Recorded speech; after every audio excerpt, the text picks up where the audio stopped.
ఆలు ఫ్రై కోసము ముందుగా స్టవ్ పైన బాండలు పెట్టి దాంట్లో ఒక 2 స్పూన్లు ఆయిల్ వేసుకోండి.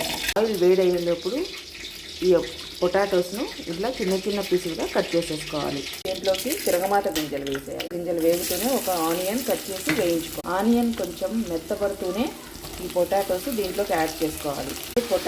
పొటాటోస్లోకి సరిపడా సాల్ట్, పసుపు వేసుకొని మంటను మీడియం ఫ్లేమ్లో పెట్టుకొని మూత పెట్టకుండా వేయించుకుంటే పొటాటోస్ కింద అడుగంటవు అన్నమాట.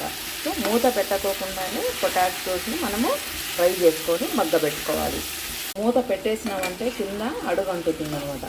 2 మినిట్స్కి ఒకసారి ఇలా వేయించుకుంటూ ఉంటే ఒక 10 మినిట్స్లో మనకు ఫ్రై రెడీ అయిపోతుంది. నాకు ఒక 15 మినిట్స్కు ఇలా బాయిల్ అయిపోయింది. ఇప్పుడు దీంట్లో యాడ్ చేయాలి పప్పులు, కొబ్బరి, కారం పొడి, అది ఇది పప్పుల పొడి యాడ్ చేసేసుకొని క్యారీలో పెట్టేయడమే.